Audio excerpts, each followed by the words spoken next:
Welcome back, everyone, to The Deep Dive. We are so glad you're joining us for Season 2, which we're calling Threads of Tomorrow, Crafting Textiles. Yeah, it's great to be back. Season 1 was all about the big picture, the principles and sources behind design. Exactly. And now, in Season 2, we're zooming in. We're going to get really personal with one specific textile craft in each deep dive. Unpacking its history, the techniques, all the good stuff. We're kicking it all off today with a deep dive into appliqué. It's one of the most versatile, sustainable, and really circular crafts out there. It really is. And this journey is brought to you today by omimi.com.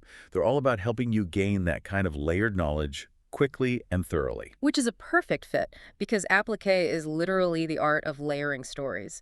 And our mission today is to, well, peel back those layers guided by one family's incredible story. Let's set the scene. Imagine an 80th birthday party for a matriarch named Karuna. Okay. Her 7 grandchildren are all there, visiting the old family home, this ancestral Haveli. And for anyone who might not know, a Haveli is a traditional Indian mansion. It's just dense with history. The house itself is like an archive. That's a great way to put it. And these kids, they're used to, modern city life. They're fascinated by everything and start asking their grandmother about her secrets and treasures. And this is where it all begins. It is. Karuna leads them to this huge old wooden trunk, sandwood. And when she opens it, the smell of camphor and just thyme, it fills the room. I can almost smell it. And the very first thing she pulls out is this large, vibrant wall hanging from Pipli in Orissa. It's covered in these bright, happy fish and flowers. And that piece says it all, really. That's the core concept. Appliqué is the art of cutting out shapes of fabric, Little pieces.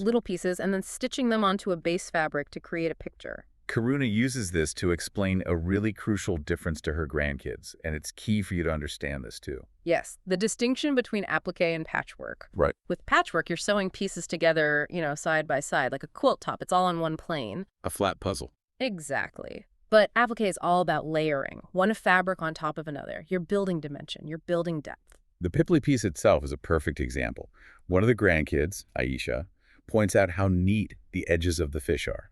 And that's because it uses a very specific technique. They use a hemming stitch, or sometimes a buttonhole stitch, right along the edges of the shape. So that has 2 jobs, right? It does. First, it stops the fabric from fraying, which is, very important for durability. But second, those tiny stitches actually become part of the design themselves. And because Pipli work, like big festival canopies, was meant to be seen from far away, Okay. they use these incredibly bright, contrasting colors so the design would just pop. That makes so much sense. The Yeah. form follows the function. And that brings us to the technical side of things, because Rohan, another grandson, he realizes there must be different ways to do this. He's right.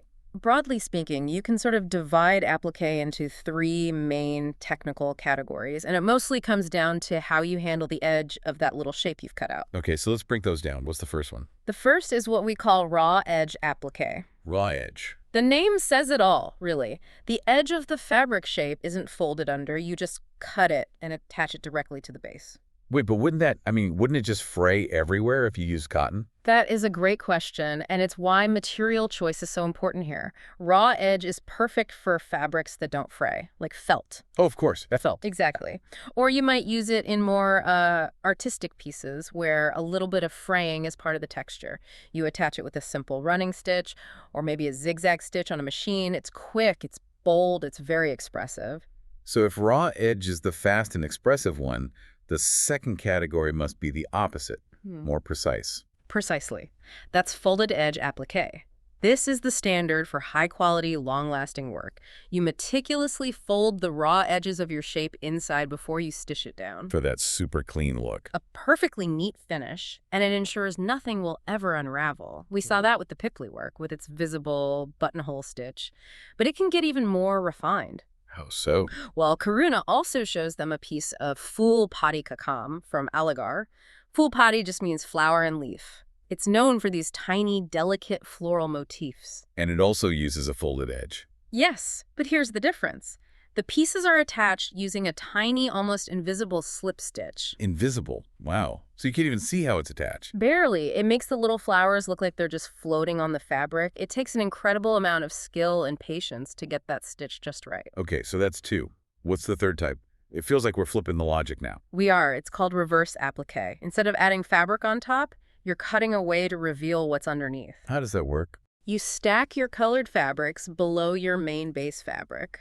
Then you carefully cut a shape into that top layer, fold the edges under, and stitch them down. And that reveals the color from the layer below. Exactly. The example Karuna pulls out is Mola craft from Panama, which is the absolute masterclass in this. Right. Miguel, the grandson who loves puzzles, was amazed by that one. You can see why Mola can have 3, 4, 5 layers of fabric. The artists cut through successive layers to create these incredibly intricate geometric designs. It's like decoration by subtraction. So whether it's raw edge, folded edge, or reverse, Hmm. the core idea is the same. It's all about creating design through layers of fabric. And what's so fascinating is how different cultures have taken those 3 basic methods and just run with them, made them entirely their own. Karuna's trunk really is a whole world stitched together, isn't it? Yeah. She shows them pieces from all over, like the geometric star patterns from classic American quilting. Yes, patterns with names like the Dresden Plate or Sunbonnet Sioux, and those quilts tell a story of community. You mean the quilting days? Exactly. In the 19th century, this wasn't a solitary craft, it was a social event. Women would gather, pool their scraps and their skills. The process was just as important as the final product. Then she pulls out something completely different. A banner inspired by fun appliqué from Benin in West Africa. And the contrast is just, wow, this isn't for a bed in a home. This is for telling history. Fond appliqué uses these bold, symbolic shapes to create banners that tell the stories of kings, of battles, of proverbs. It's public storytelling. So you go from the quiet domesticity of a quilting bee in America to the bold, graphic history of a West African royal court. And you can contrast that again with the delicate floral work from Asia. But at the end of the day, the unifying purpose is the same. It's about saving fabric, telling stories, and making something beautiful out of, well, what's left over. Which brings us right to the sustainability of it all. But before we get there, Let's take a quick moment. This deep dive is brought to you by ohmemyam. at omimi.com, we are all about helping curious people like you learn about textiles and crafts.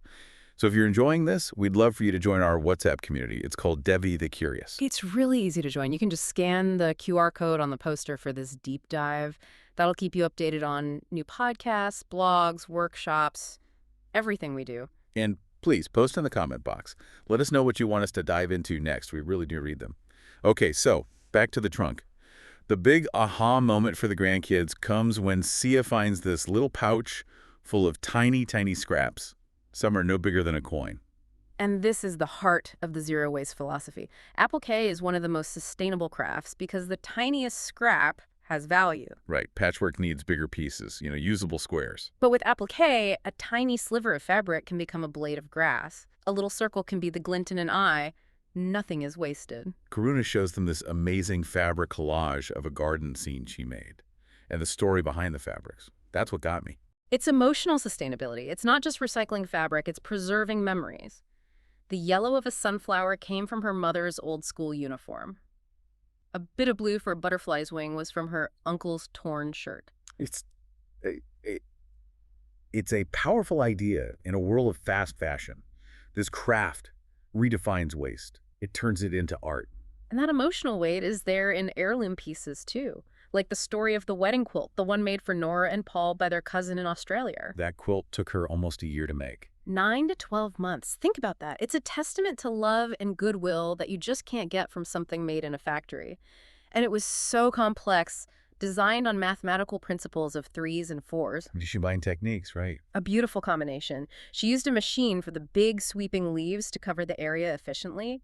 But for every single one of the yellow lemons, she switched to careful hand stitching, using that durable buttonhole stitch. So she chose the best tool for each specific part of the design. Precisely.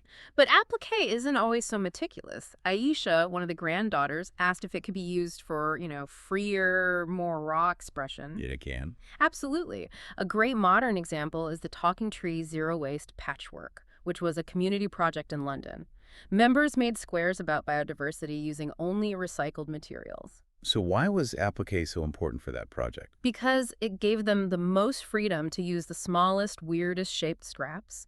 They embraced the raw edge technique. The stitching was rough, the edges were unfinished, and it was perfect. The style perfectly matched the message of using every last bit. So as Karuna starts to put her treasures away, her final lesson sort of ties all these threads together. It's a beautiful reflection. She tells them the tools are so simple: scissors, needles, thread. The real investment is time and patience. That skill to make stitches invisible, that's years of practice. It's muscle memory. A different relationship with time. Yes. She says, broken things can become beautiful, scraps have value. But her most profound point was this. In appliqué, you layer stories, building depth and dimension. The smallest piece matters, and the foreground and the background have to work together to create meaning. What a powerful metaphor. And that brings us to the end of our deep dive. We went from the basic definition of layering through the three types, raw edge, folded edge, and reverse, all the way to its global history and its message of sustainability. And a huge thank you again to omimi.com for supporting this journey. Before you go, don't forget to join our Debbie the Curious's WhatsApp community over on omimi.com. Just scan that QR code on the poster. It's the best way to stay in the loop. And next time, we're going to bring you another story just like this one, but we'll be diving into the world of hand embroideries. So make sure you follow us and stay tuned. For now, though, we want to leave you with a final thought, inspired by Karuna's trunk. In a world that prizes speed and brand new perfection, what small, seemingly worthless scraps in your own life might hold the potential for layered beauty, if only you took the time to patiently stitch them together. Goodbye for now. We will be back with more such content soon.